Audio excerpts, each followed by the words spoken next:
มปลา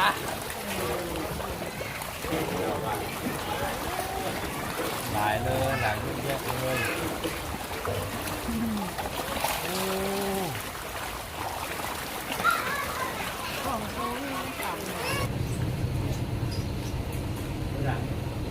้บดัง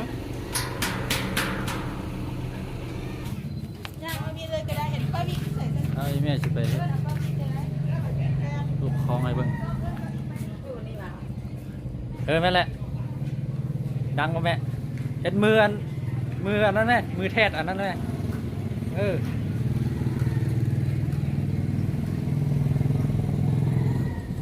ไม่เอาถุงลงก้อนไหมเอากระเป๋าลงก้อน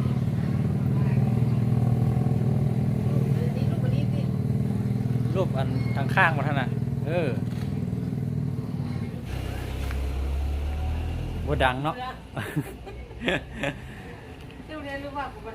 วัดให้คำเนาะเนาะวัดให้คลืมชื่อวัดให้คำวัดให้คพาไปเบิ่งป่าเด้อวันนี้เด้ออยู่ที่กระบุฮอนอยู่ที่กระธรรมดาอันนี้อยู่ในเมืองก็ฮอนหิ่ง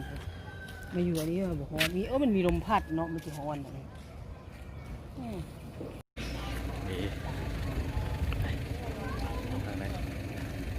อันนี้นะอันนี้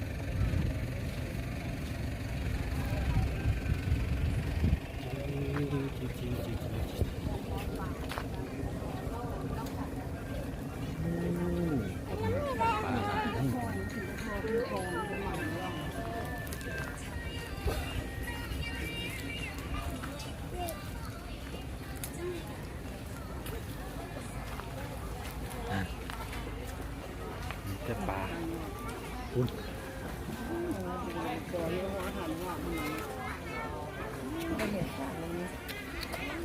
มาแม่มาพี่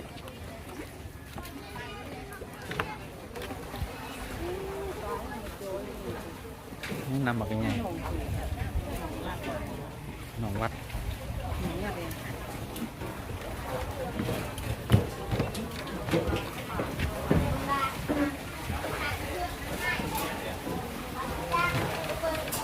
คิดกับปลาเลยคุณน่ะเป็นดอกเกลือเยอะเลย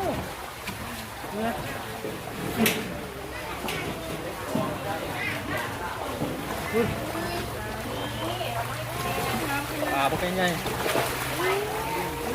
คุณ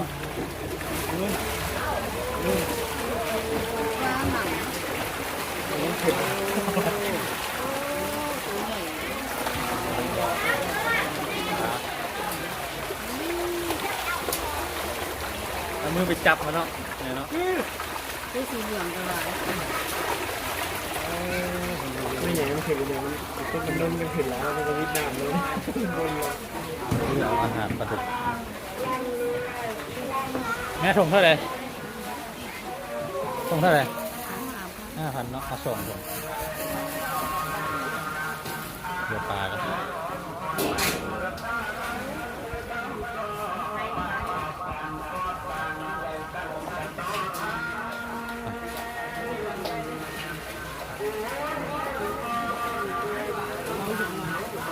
มาส่งผม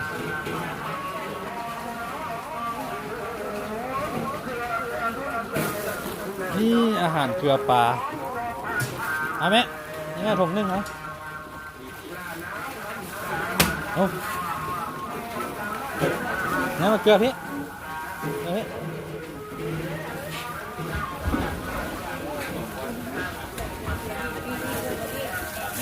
น้าเป็นอะไรเนี่ยฟังมือตกตกน้ำแล้วมือตกดอกแน่นละโอ้โหกินเลยแล้วมันมาไกลๆนี่แม่จะจับหัวมาเลยอีหัวย่านนะ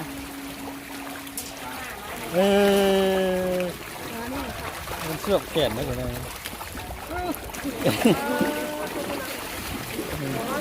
นี่แม่จับปลา โอ้มันพัดน้ำมาใส่นั่นเปียกเลยเอากินจำหัวได้ไหม นี่นะ นี่มาย่านคนเนาะ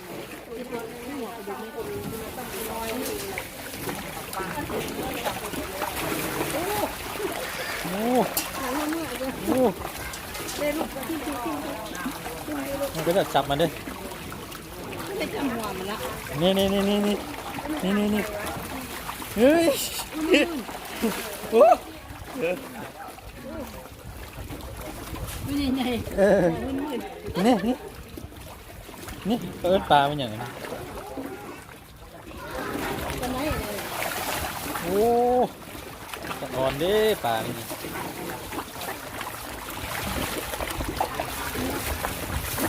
โอ้ตัวนี้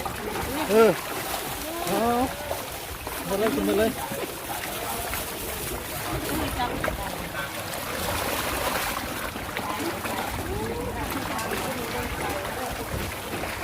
มาซื้ออีกแน่กำลังม่วนอีกถุงนึงเฮ้ยไผ่มาซื้อกันแต่มาเกลือปลาก็ซื้ออยู่นี่พร้อมเด้อเป็นขายพร้อม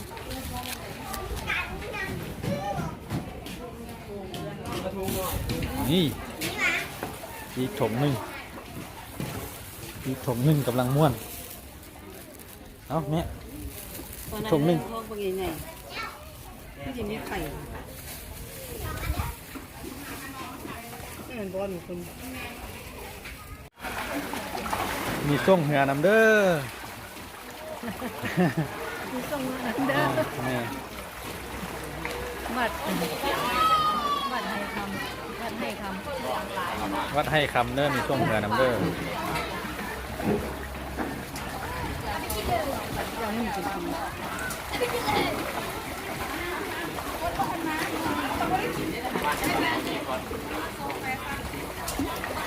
น